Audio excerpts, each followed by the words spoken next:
Assalamualaikum warahmatullahi wabarakatuh. Halo teman-teman, perkenalkan nama saya Faradina Yunita Dewi. Saya merupakan mahasiswa dari kelas Soft Skill Kepemimpinan kelas A yang diampu oleh Bapak Rangga dan Ibu Naya Hafsari. Pertama-tama, saya ingin berterima kasih kepada Bapak Rangga dan Ibu Naya karena berkat tugas akhir ini, saya bisa menyampaikan tujuan dari video ini. Tujuan yang pertama adalah dengan video ini saya bermaksud untuk menyelesaikan tugas akhir dari mata kuliah Soft Skill Kepemimpinan. Kemudian yang kedua, saya ingin berniat untuk share ataupun berbagi pengalaman mengenai wawancara yang sudah saya lakukan dengan mentor saya. Ngomong-ngomong tentang mentor, saya memiliki mentor yang luar biasa, yaitu bernama Mbak Livania. Kenapa saya memanggil mentor saya Mbak? Karena beliau masih sangat muda, yaitu berusia 26 tahun, dan beliau saat ini bekerja di PT Pertamina. Sudah bekerja selama 4 tahun. Dengan pengalaman 4 tahun, tentunya Mbak Livania memiliki beberapa pengalaman menjadi seorang leader. Topik di video saya kali ini adalah bagaimana sih gaya kepemimpinan yang membuat karyawan memiliki nilai ataupun sikap loyalitas kepada perusahaan. Tentunya sebagai pemimpin tidak hanya mengandalkan pikiran kita saja, namun kita juga harus memiliki nilai-nilai yang harus dimiliki oleh setiap pemimpin.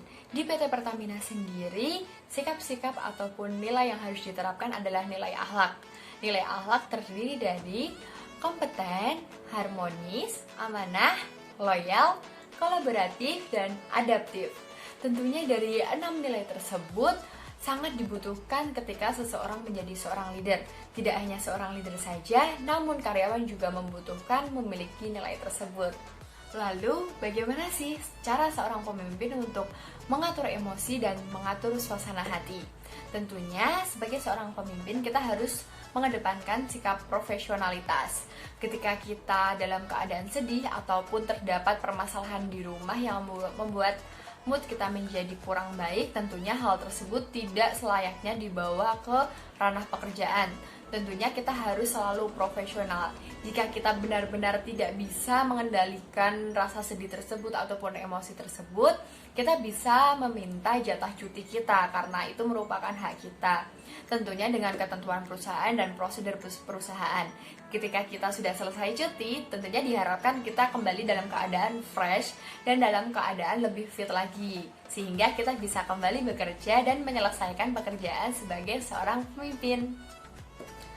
Kemudian, bagaimana sih gaya kepemimpinan yang tepat untuk membuat karyawan menjadi loyal kepada perusahaan? Tentunya sebagai seorang leader, kita tidak hanya menjadi seseorang yang membutuhkan karyawan hanya saat memberikan pekerjaan saja, namun kita juga harus memperhatikan hubungan personalnya. Karena dalam bekerja, karyawan tidak akan merasa oh, saya hanya dibutuhkan ketika ada pekerjaan saja. Namun, kita juga harus hadir ketika terjadi beberapa hal yang sifatnya personal ataupun manusiawi. Contohnya, ketika kita ada rezeki lebih dan saat itu terdapat karyawan kita yang anaknya sedang berulang tahun. Mungkin kita bisa memberikan treatment dengan membelikan hadiah kepada anak dari teman kantor kita atau karyawan kita.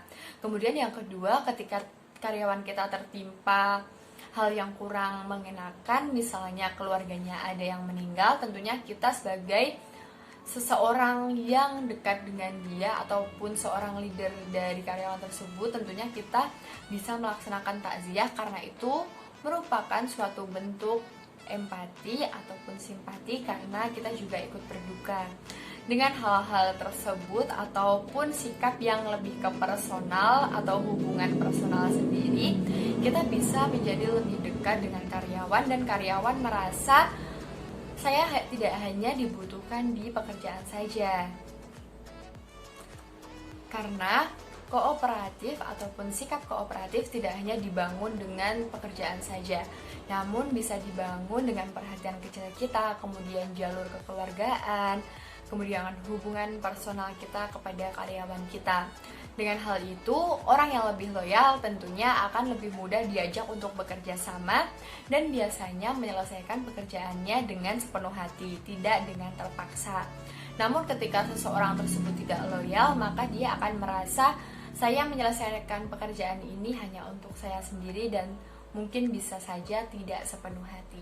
Sebagai seorang leader, kita harus tahu kapan kita harus bersikap otoriter ataupun kita harus bersikap demokratis.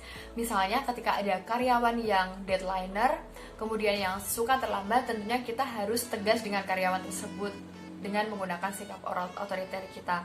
Namun berbeda ketika terdapat karyawan yang tepat waktu, kemudian mengerjakan tugasnya dengan baik dan tidak melebihi batas pengumpulan tugas, tentunya kita bisa menyelesaikan ataupun menggunakan sikap demokratis kita. Terdapat teori yang mendukung gaya kepemimpinan ini, yaitu teori dari Fiedler, yang mana namanya adalah relationship oriented leadership, yang mana gaya kepemimpinan ini berfokus kepada hubungan baik antara pemimpin dan karyawannya, sehingga pemimpin bisa melaksanakan tugasnya dengan baik dan meminta karyawannya untuk menyelesaikan tugasnya. Tentunya hubungan dari karyawan dan pemimpinnya ini harus terdapat hubungan yang baik.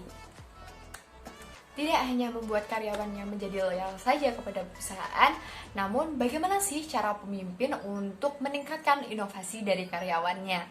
Tentunya di PT Pertamina sendiri terdapat forum yang bernama Continuous Improvement Program atau biasa disingkat forum CIP.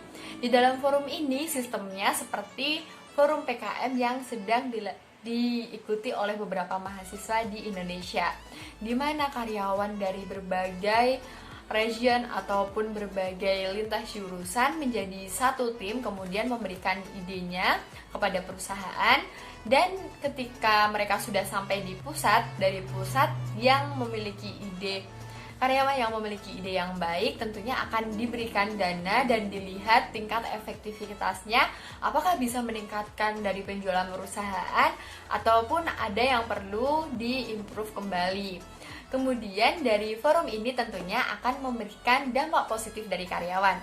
Yang pertama akan menambah prestasi dari karyawan sendiri di perusahaan, kemudian menambah relasi oleh karyawannya, mungkin karyawannya bisa mengenal manajer baru ataupun mengenal staf baru dari forum tersebut. Kemudian karyawan juga bisa naik jabatan dengan predikat memiliki prestasi nasional karena bisa memberikan idenya di tingkat pusat. Tentunya dengan hal ini pemimpin sudah setengah berhasil untuk memotivasi karyawannya untuk mengeluarkan inovasi dan idenya untuk perusahaan. Dan dengan ide-ide tersebut bisa dikatakan karyawan juga menjadi loyal karena ingin mengembangkan perusahaan dengan hati yang tulus dan ide yang cemerlang. Nah, dari sikap yang loyal, kemudian inovasi yang diberikan karyawan, kemudian sikap pemimpin terhadap karyawannya sendiri. Lalu di dalam perusahaan tidak hanya terdapat hal-hal yang menyenangkan saja, namun terkadang terdapat konflik-konflik yang terjadi antar karyawan ataupun antar pemimpinnya. Ketika terjadi konflik antara karyawan dan karyawan satunya, hal tersebut bisa diselesaikan oleh manajer dari dua karyawan tersebut. Kemudian jika terjadi konflik antara manajer dan manajer, hal itu bisa diselesaikan oleh general manager. Kemudian ketika terjadi konflik antara general manager dan general manager, hal tersebut bisa diselesaikan oleh komisaris ataupun direktur utama.